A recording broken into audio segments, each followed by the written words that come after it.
So you are welcome, Mr. Zamm.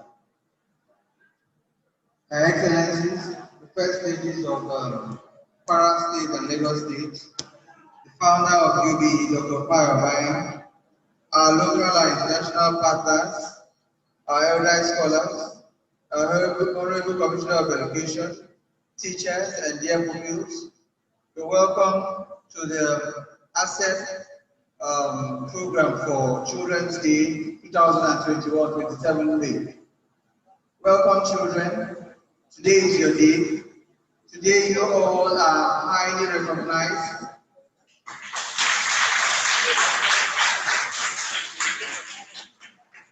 We recognize the role that education plays in our lives daily, and we recognize the role of the Babajide Sanwo-Olu government in education presently.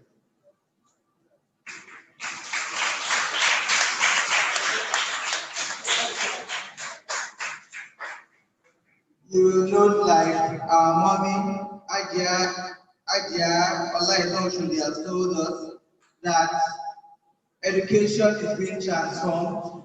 Education is no longer going to be the same way it has always been. It is being transformed from the formal to the highly technical. But as you can see that Lagos State government is ensuring that young children in the public schools are also carried along. That's why we have the eZ-Xpo program. The eZ-Xpo program, since it commenced, has so many benefits, including free feeding for the children, free textbooks, and we'll also note that the welfare of teachers has also not been put behind. Children, tomorrow, you are tomorrow's leaders, and we all here are gathered here to ensure that we work together to make sure that your tomorrow is brighter. We encourage you to study hard to ensure that you turn out to be the best tomorrow. Our daddy here knew me when I just got my job. He was still in service then, and when he was telling me of former Education Secretary Elijah, I reminded him that, oh, that was when I recognized him, that I knew him. So you can see tomorrow, you all who are sitting down here will also be on the right table addressing tomorrow's children. So I encourage you to be good leaders and good emulators of the good in our society. Thank you. Thank you very much. I think if the executive is here, wouldn't have done more than what you have done. So it is a round of applause for him again. So this is very good. Thank you very much. I'm ready. Can you hear me? Can you hear me? Put the microphone under. I want you to listen to all these keynote addresses. Can you hear me? I'll do witnessing before we go into the business of the day, which will be given by our guest speakers. Yes, I can hear you. You can hear me? Yes. So I can go ahead. Yes, okay. Well, Mr. Chairman, ladies and gentlemen. Ladies and gentlemen, as they say in Nigeria, I stand on existing protocol, but not without us acknowledging ACEP and Hajia Oshodi for this initiative, and also congratulating my dear children on today's ceremonies. Let me, in a few minutes, go down to what you call basic education, because we're dealing with early childhood. And I'm going to emphasize what is basic about basic education. And I'm going to do so in answering 5 questions. Question number 1, what is education? Ladies and gentlemen, education is not to be equated with mere schooling. It is a process that goes on through one's life, and it's a process of awakening and nurturing our potentials, whatever abilities that are innate with us and the ones we need to survive. We try to awaken this in the young person and nurture it throughout life. And as I was saying, it is not to be confused with mere schooling, because it passes through 4 interrelated routes. I mean education. There is incidental education. As people are trying to set up the technical facilities for this meeting, they've learned a few lessons through the incident. There is informal education. You're just going through life and you're acquiring experience. And there is a non-formal education pattern when you organize people, but outside the school system with the syllabuses and the examinations and so forth. And then there is the formalized, I repeat, formalized, that is, education is already there, but you now make it more formal, more regulated. So it doesn't have to be in school. You may even be out of school, but as long as there's a continuous process of awakening your potentials and nurturing these potentials, you are being educated. Question number 2, when does education begin? Ladies and gentlemen, it's certainly not the day you register in school. It's even not at birth. It is at conception. I repeat, it is not even at birth that education begins. It's in fact at conception, meaning that when that magic happens, nobody is even there to witness. The conditions that will make it possible for the awakening of potentials are already there in the home, in the health of the woman, the mother, and so on. Number 3, what then is this basic education? In Nigeria, we make the mistake of saying this education, basic education is primary plus junior secondary. Ladies and gentlemen, this is fake. What was decided in 1990 by the international community was that process that brings you to a level where you have learned how to learn. When that was decided upon, it was then said that individual countries will determine the formal aspect, the formal dimension of this, bringing people to a level where they've learned how to learn. And it was decided by African ministers that if you make it universal primary, you will not be solving the problem, because the children will be only 11, 12 years old. You cannot send them into the world.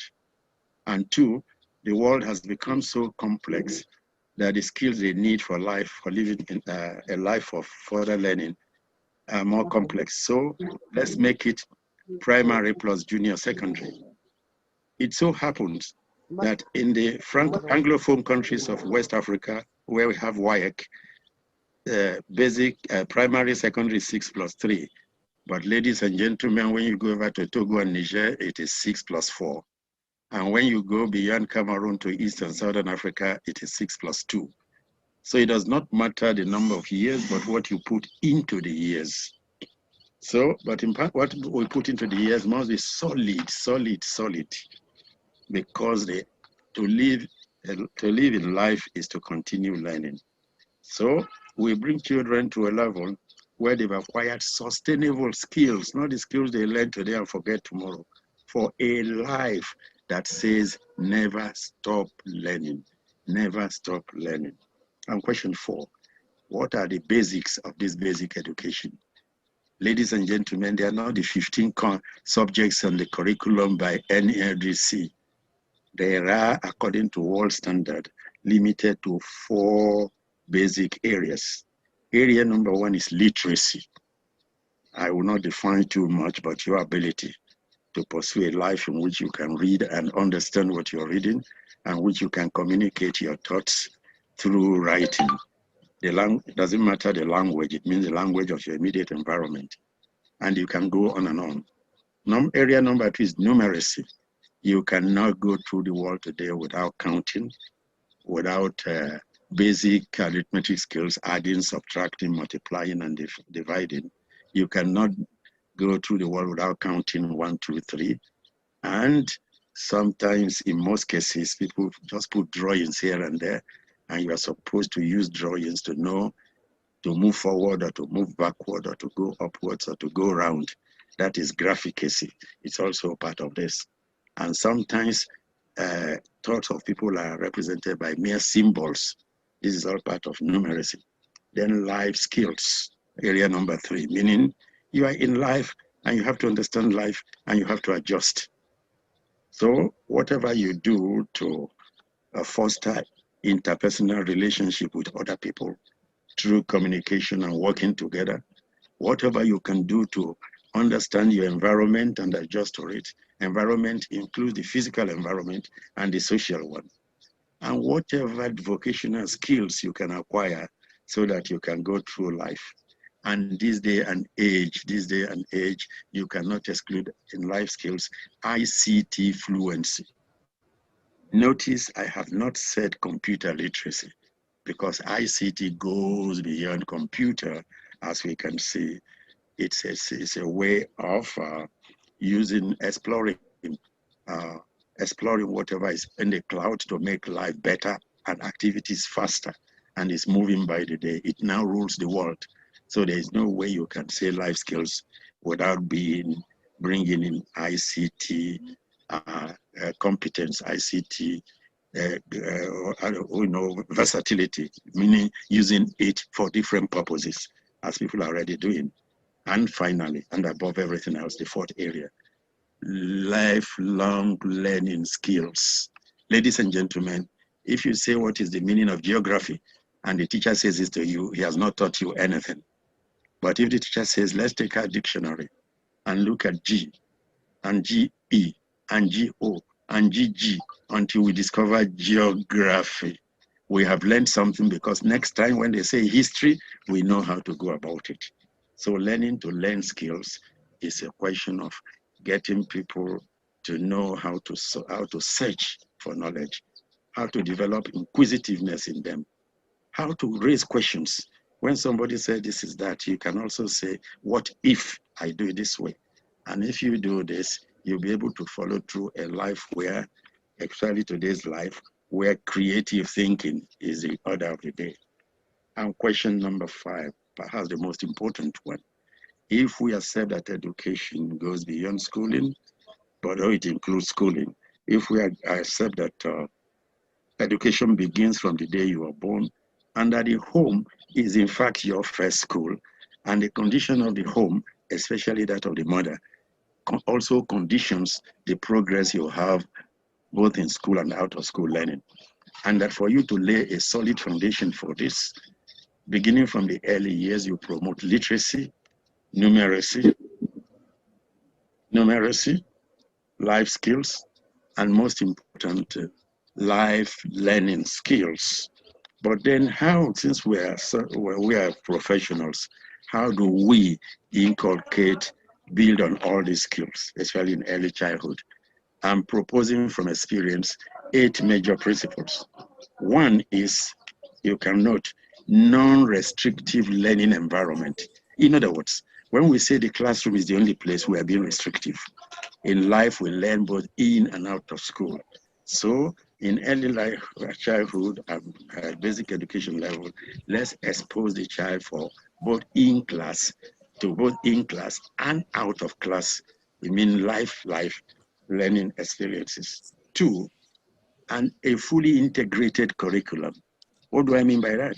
You may say you are reading the history of Ajasa of Lagos, but in the process, you are reading, you are acquiring language, you are discussing with people, you are even doing calculations, you are even using your phone and computers. So what I'm saying here is that there is no clear-cut distinction between, say, mathematics and language and science and social science. They are all interrelated.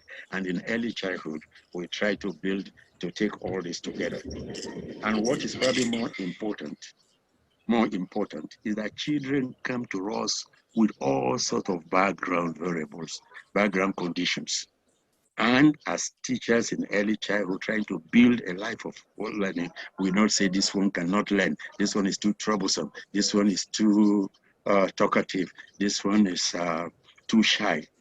We go down to the level of each child and try to bring that child up from that level by solving, by addressing the problems they may be facing. This child could be the last child in the family, spoiled, or the only boy in the family, also spoiled, or from homes where there are no books and no language and no, the mother is not available, and so certain things have not been done. So each child comes to you with some handicap. Not all of them are visible. And for us to help each child to learn, we must offer psychosocial support to each child. And probably still very important, most of us teachers think our work is telling. It is not telling, it is guiding. You stand there, Lagos is the commercial capital of Nigeria, you are telling.